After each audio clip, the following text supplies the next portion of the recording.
Hey guys, welcome back to Mega Man 3. Looks like I made the right decision splitting this up into more episodes because I talked for somehow 16 minutes on just the first two stages alone. Guess I have a lot to yap about when it comes to Mega Man 3. I feel like I do have more to say than usual just because of how closely I hold this game in particular. Even beyond Mega Man 5, which, I like because Starman and whatnot, but this game has a lot of stuff to talk about. Anyways, next, I think I'll do Magnet Man. I'd like to do the useful weapons first. The ones that I find useful, at least. Great music again, and this really gorgeous, kind of sunset-looking sky. This game has a lot of very pretty graphics. So, cool thing right at the beginning here, flying magnets. I wish this got more use throughout the stage, but even as is, this is pretty neat. Except, you move really slowly up and down these things. I feel like this could have been better if you could move faster, but holy crap, this is sluggish. And, gorgeous music again, just really lovely. Good presentation. Then Proto Man again.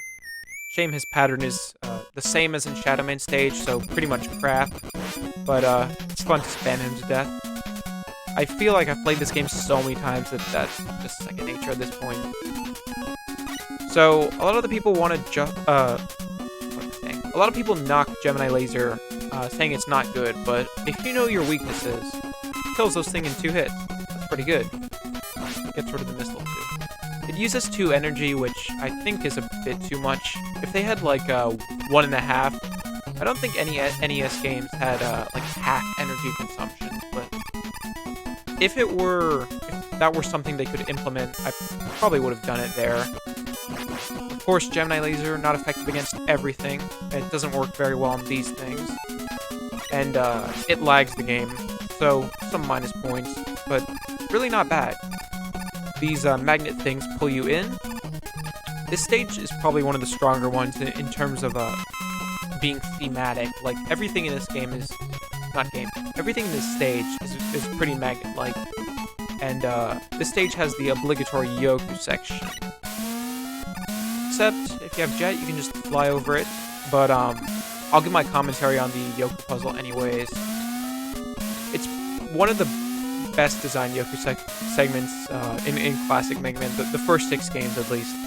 All of the patterns are learnable, they're all showcased to you, and they're not, overly difficult. It's not Heat Man.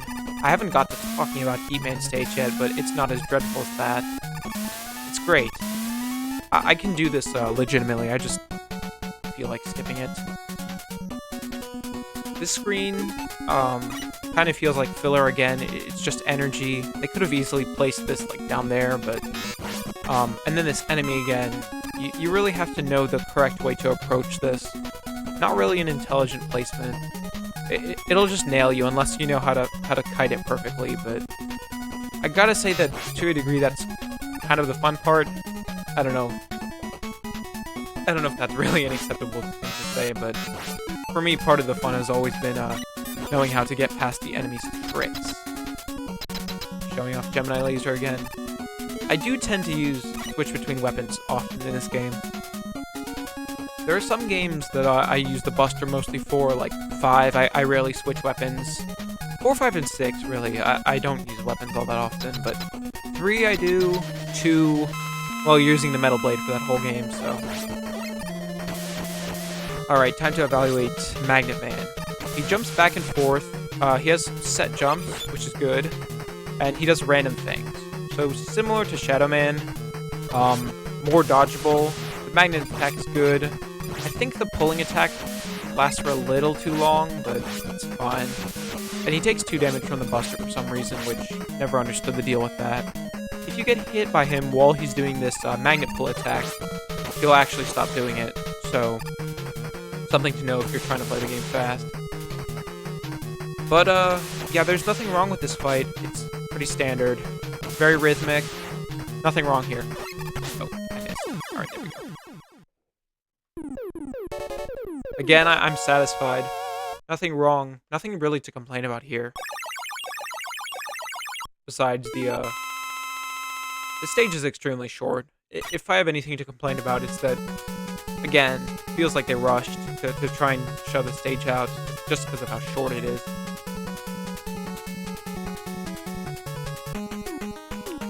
And now, Snake Man. So, Magnet Missile. We just got it. It's a homing weapon. I think the first homing weapon ever in the Mega Man series. But basically, finds an enemy and goes to the same vertical... It reaches the same horizontal plane as the enemy and then turns to go kill it. So it's good. It's a great weapon. I think the balance is right, just right with it. Taking 2 energy, it's fine. This screen, kind of not fair if you don't know what's coming. I'm gonna be repeating myself throughout this entire thing, but you pretty much have to know it's coming. Otherwise, you're just gonna get screwed over. This big snake, though, he's fine. Takes 10 hits. You have to dodge the energy balls that he fires. It's finely telegraphed. Nothing wrong. Nice. I always love getting more weapon energy. The weapons see really good use in this game, if you ask me. I'm constantly switching between them. It might just be because I know the weakness tables the best.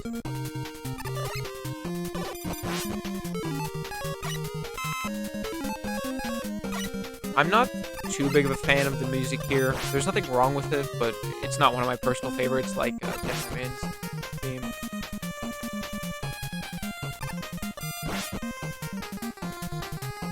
I have a lot of little tricks I enjoy doing with Turbo Fire, like this one.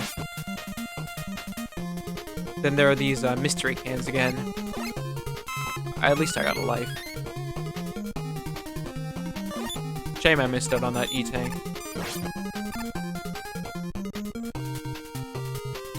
This opening to the left has always piqued my curiosity. I always felt like there should be some sort of secret here, but just something to think about. And another big snake. Does this take damage from Gemini Laser? I don't remember. Let's see. How effective is this? 4, 5. Okay, that's not bad. I think Hard Knuckle takes it up faster, but we don't have that yet. Gemini Laser doesn't work too well on these. Alright, nice. That jump is pretty tight. Can be pretty tricky. But once you know the spot, you're good.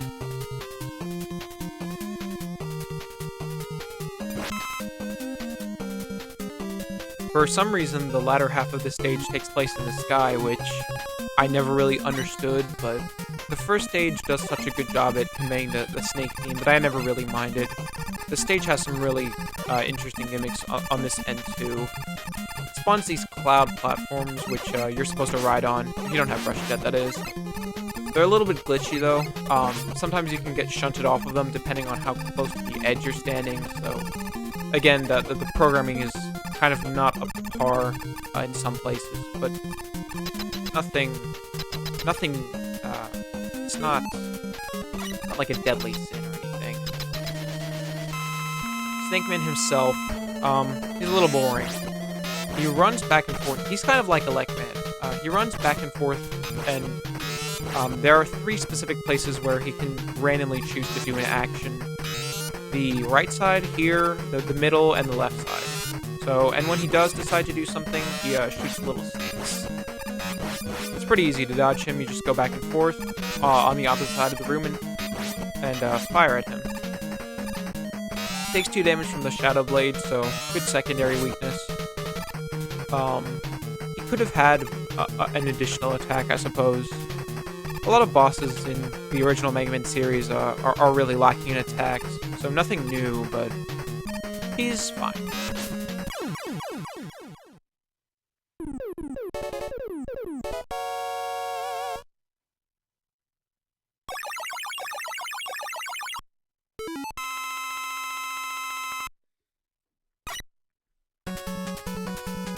Surge Snake is a direct upgrade to Bubble Lead.